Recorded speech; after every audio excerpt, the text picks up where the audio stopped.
France Bleu Besançon à votre service, Arnaud Fromage. France Bleu Besançon à votre service, ce sont les spécialistes de la région qui répondent en direct à vos questions de la vie quotidienne. Peut-être que ce matin, comme finalement tous les matins, vous vous êtes réveillé avec mal au dos, tendinite sciatique, mal chronique. On va tenter de vous aider tout à l'heure à partir de 9h30 avec Gaëtan Barbier, notre chiropracteur d'Aulois, qui va venir vous donner ses conseils en direct. Et on va commencer comme chaque jour par la question du jour. Est-ce que vous pratiquez un instrument de musique? Si oui, lequel? Qu'est-ce que ça vous apporte pour vous ou pour les autres? Est-ce que vous jouez seul ou est-ce que vous jouez en groupe? Venez nous raconter votre passion de la musique au 03 81 833 111. On partage cette passion avec Mathieu Guillain. Bonjour. Bonjour. De l'association Amuso, installée à Besançon, qui propose justement des cours de musique tout au long de l'année, qui va nous proposer aussi pour la Saint-Patrick. Il y a un grand repas-concert qui s'annonce au son des musiques irlandaises. Alors, faire de la musique, qu'est-ce que ça vous apporte? On vous attend au 03 80 833 111 ou quand vous voulez sur la page Facebook de France Bleu Besançon. France Bleu Besançon à votre service. On va peut-être commencer, Mathieu Guillain, par présenter cette association Amuso pour celles et ceux qui ne la connaîtraient pas. Qu'est-ce qu'elle propose, l'association? Alors, Amuso, c'est le pôle d'enseignement musical du Grand Besançon Métropole. C'est les ateliers de musique du sud-ouest de Besançon. C'est né par la fusion des ateliers de Montrapon, les ateliers musicaux de Velotte. Et aujourd'hui, on dispense des cours de musique au sens large, que ce soit instrumental ou vocal, sur 7 lieux différents, quartier de Velotte, Crète, Montrapon. On est aussi à Villarceau, on est sur Havane, Montferrand. Enfin voilà, on est un peu étalé sur le territoire. Et on propose une vingtaine de disciplines: flûte, clarinette, harpe, chorale, orchestre, guitare, batterie, etc. Flûte à bec, orgue aussi à tuyau. Orgue? De l'orgue, ouais. D'accord. C'est étonnant, ça. Je pense pas que ce soit proposé partout dans toutes les écoles de musique de France. Ça. Et l'harpe non plus. On est une des seules écoles de musique hors conservatoire. Moi, je parle vraiment d'école de musique à faire de la harpe sur Besançon. Est-ce qu'il y a des instruments qui sont plus demandés que les autres? Alors, on a les traditionnels pianos. On a plus de 100 élèves pianistes à Amuso. On a 395 élèves à peu près. Voilà, donc ça fait 100 élèves pianistes. La guitare, évidemment. Et après, on a beaucoup de monde sur l'orchestre. On a un orchestre, on est une trentaine de musiciens et la chorale arrive à presque 20 choristes aussi. Donc, c'est bien, ça permet de faire de beaux projets. Je sais que l'année dernière, par exemple, vous aviez fait une grande comédie musicale. C'est possible grâce à l'orchestre et grâce aux chanteurs qui sont présents aussi. Tout à fait. Ça permet justement après de faire de l'interdisciplinaire et de faire rencontrer les disciplines pour des projets, des restitutions publiques. Les gens qui viennent à Amuso, ils ont quel âge déjà? Alors, ils ont tous les âges. Ouais. C'est-à-dire qu'Amuso, c'est des petits de 0,3 jusqu'à des gens qui veulent faire la musique jusqu'au grand âge, on va dire. Donc, nous, il n'y a pas de prérequis. C'est-à-dire qu'on peut ne pas savoir forcément lire et écrire. On peut déjà pratiquer la musique par l'éveil. Le démarre vraiment par l'éveil musical. Oui, tout à fait. Et ensuite, on peut poursuivre. Les ados, les adultes qui viennent à Amuso, qui viennent prendre ces cours de musique, qu'est-ce qu'ils recherchent d'un point de vue peut-être plus personnel? C'est un loisir, une évasion? Alors en fait, c'est la grande question de l'associatif. C'est que chacun a son projet personnel et s'inclut dans un projet collectif, pour le coup. Et du coup, on a des gens qui viennent faire une pause dans leur vie quotidienne. On a beaucoup de personnel soignant, pour le coup, dans les adultes. Et chez les ados, c'est aussi pouvoir avoir des expériences, que ce soit des expériences de scène, rencontrer des copains, jouer en collectif, etc. Chacun vient un peu avec un projet individuel et après on construit un projet collectif avec les envies et les besoins de chacun, j'ai envie de dire. Finalement, je me rends compte que j'ai presque mal posé la question parce que je vous ai demandé faire de la musique, qu'est-ce que ça vous apporte? Mais finalement, ça apporte autant à soi qu'aux autres. J'ai l'impression qu'on transmet aussi beaucoup au travers de la musique. C'est avant tout un partage, c'est un langage universel aussi. Et du coup, on n'a pas besoin de mots pour faire de la musique. Et c'est aussi ça, je pense que chacun y trouve alors thérapeutique, c'est peut-être un grand mot pour des gens qui veulent du loisir, mais je pense que tout le monde y trouve une petite part de thérapie, pas forcément. Oui, se mettre au challenge de pouvoir jouer devant des gens, tout simplement, de partager des idées, de jouer ensemble, s'écouter. C'est aussi une école de la vie, finalement, à échelle du collectif.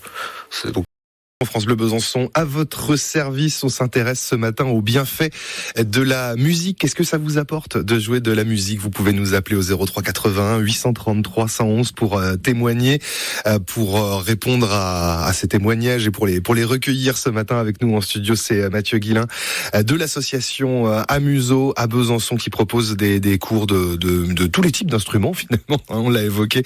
Ça va de la flûte à bec jusqu'à l'orgue.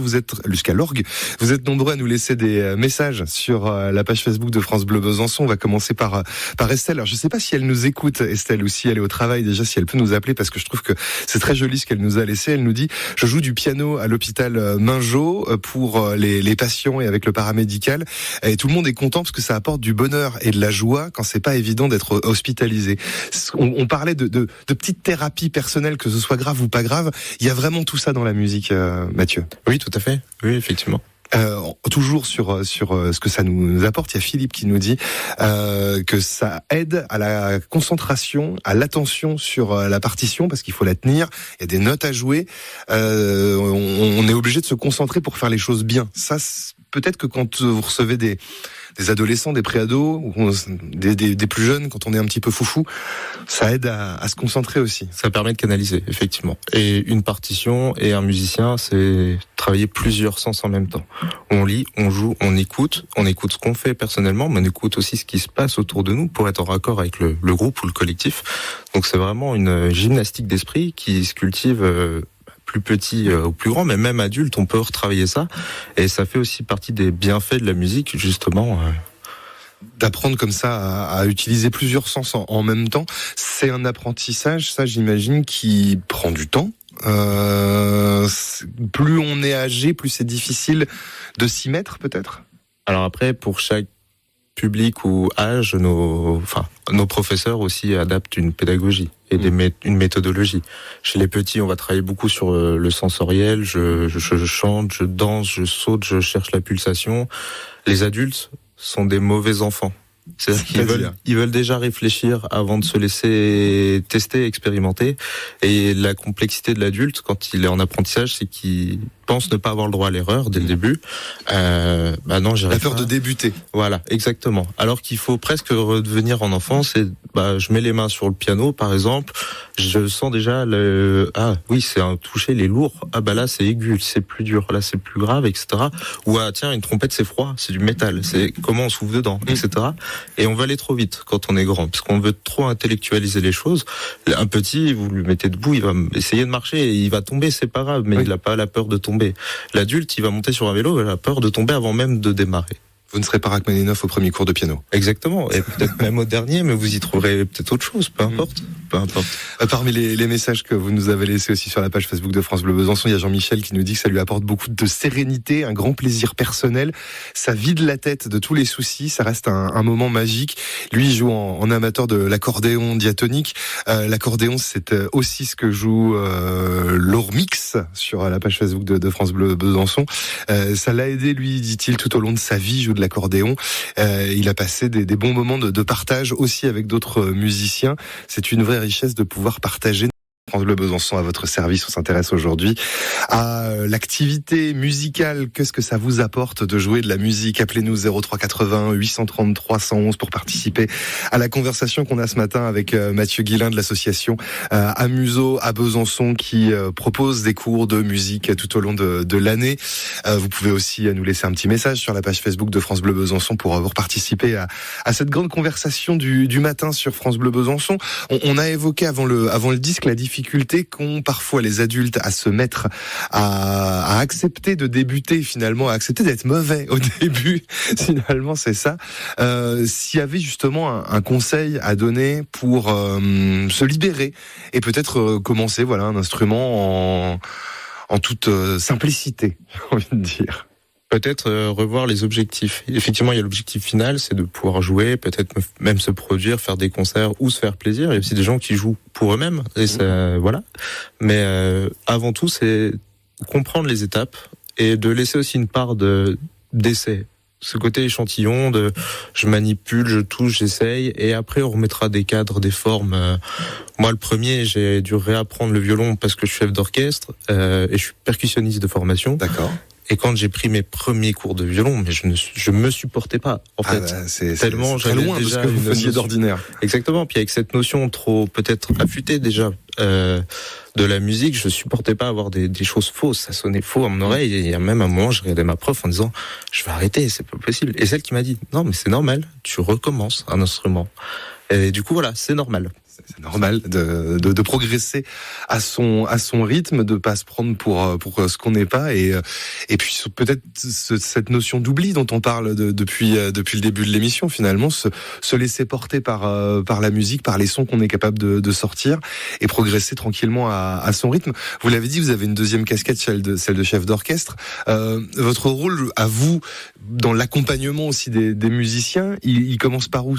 C'est quoi? C'est créer justement cette bulle de travail ensemble? Alors moi, je fais déjà jouer ensemble. Ouais. Dans ce qui est déjà pas gagné. De tous les âges, voilà. Et avant même de parler de notes, de justesse, des dièses, des bémols, de comment on joue sur l'instrument, on va travailler le rythme. Si la musique, elle fait ta, ta, ta, ta, il faut déjà que 20, 10, 15, 50 ou 70 personnes sachent faire en même temps. Ta, ta, ta, ta. Après, les notes, c'est technique. Chacun, c'est comme le sport. Chacun a son sport. Il y a le tireur, il y a le coureur, il y a le footeux, peu importe. Ça, chacun verra avec son entraîneur, son coach ou son professeur, comment il améliorera sa technique pour qu'on ait après un embellissement sonore des choses. Mais le jouer ensemble, c'est déjà... Il a dit une consigne, on écoute. C'est le vivre ensemble aussi qu'on apprend avant tout à l'orchestre. Moi, j'ai un orchestre tout petit. Ils ont 3 ans d'instruments. D'ailleurs, on fait le stage là pendant 3 jours à Saône avec l'ensemble des écoles de musique. Qui est d'ailleurs en ce moment même.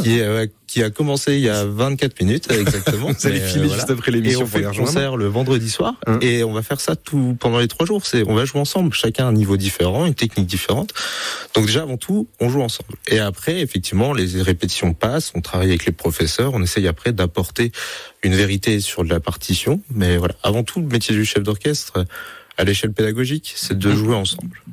Est-ce que c'est difficile de choisir l'instrument qu'on a envie de jouer? Alors, il y a plusieurs écoles. Il y a eu très longtemps, on ne choisissait pas. On rentrait dans des associations ou des écoles et finalement, on nous donnait ou on nous orientait sur les besoins de l'orchestre, notamment, puisque chaque école avait son orchestre ou conservatoire, peu importe, un orchestre. Il nous manquait un violon, il est tout petit, il essaye le violon et aujourd'hui, on a plus de facilité il faut essayer et c'est l'avantage des certaines portes ouvertes, c'est que les professeurs sont disponibles, les instruments sont là. Nous, on fait des stages l'été, le stage ADI, découverte instrumentale. Pendant une semaine, les petits viennent tout essayer et c'est là, ça leur permet de voir, c'est chaud, c'est lourd, c'est froid, c'est du bois, c'est aigu, ça fait mal aux oreilles, c'est rigolo, ça se gratte, ça se frotte, voilà. Les sensations aussi au tout départ. Il y a Patrick qui nous a rejoint. Bonjour Patrick. Oui, bonjour. Oui, Patrick. Oui, ouais. Vous aussi, vous vous êtes mis à la musique. C'est récent ou ça fait un moment que vous jouez? Oui, alors, ouais, non. Moi, j'avais acheté un synthétiseur, on va pas le citer, peu importe, mais il y a 15-20 ans de ça. Ouais. J'ai 77 ans depuis quelques jours, et puis ça m'a pris comme ça. J'ai dit, après tout, c'est quand même dommage. J'ai toujours eu envie de jouer de la musique. Et j'ai donc ressorti mon vieux synthétiseur. J'ai regardé s'il fonctionnait encore, effectivement, oui. Et j'ai dit, allez, écoute voir mon homme, t'as le temps maintenant. Donc, rapproche-toi d'un professionnel et prends des cours. Je prends des cours donc une fois par semaine. Voilà. J'ai commencé par le solfège pour comprendre un peu où étaient placées les notes, ce que voulaient dire les clés, etc. Quoi. C'est ça, ouais. C'est tout un apprentissage à faire. Voilà, tout l'apprentissage. J'ai commencé comme un enfant de 6 ou 8 ans. C'est ce que je voulais. Je voulais absolument tout. Vraiment, je veux réapprendre à jouer. Je veux apprendre, pas réapprendre, mais apprendre à jouer et correctement. Parce que j'ai des amis qui jouent très bien, mais on leur met une partition devant le nez, ils savent pas la lire. Oui, parce qu'il y a aussi la notion, il y a certains morceaux qu'on apprend par cœur aussi, j'imagine, Mathieu. Par cœur. Et la notion de langage aussi. C'est une langue, voilà. La partition. Exactement. Oui. Ou un code de la route. Et écoutez, voilà.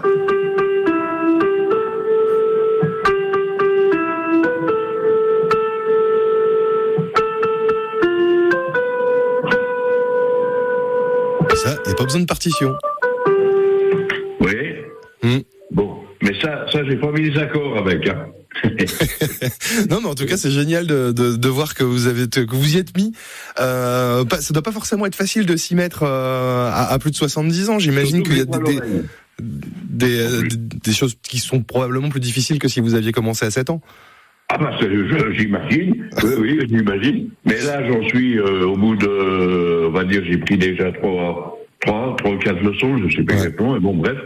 Mais j'ai un très bon enseignant. Hein. Ouais. Il s'est bien mis à ma place. J'ai montré ce que j'étais capable un peu dans mon idée comme ça. Et on a tout repris à zéro parce que j'avais bien dit, je voulais absolument tout reprendre à zéro. Et voilà quoi. Donc au jour d'aujourd'hui, j'en suis à mélanger les deux mains. Hein, voilà. Et donc vous viendrez à France Bleu Besançon nous faire un concert. Merci beaucoup Patrick en tout cas de votre appel, merci beaucoup et puis bon courage dans votre apprentissage du piano et du synthé, merci beaucoup. Mathieu Guillain, il nous reste quelques secondes pour parler de cette grande soirée de la Saint-Patrick. Ce sera donc mi-mars, le 17 mars. Ça sera le samedi 16 mars. À la salle de l'Étoile, salle Janté, il y a 2 noms, rue des Sapins à Besançon. On organise un repas-concert. Et l'idée est simple, c'est vous venez manger avec vos amis, votre famille.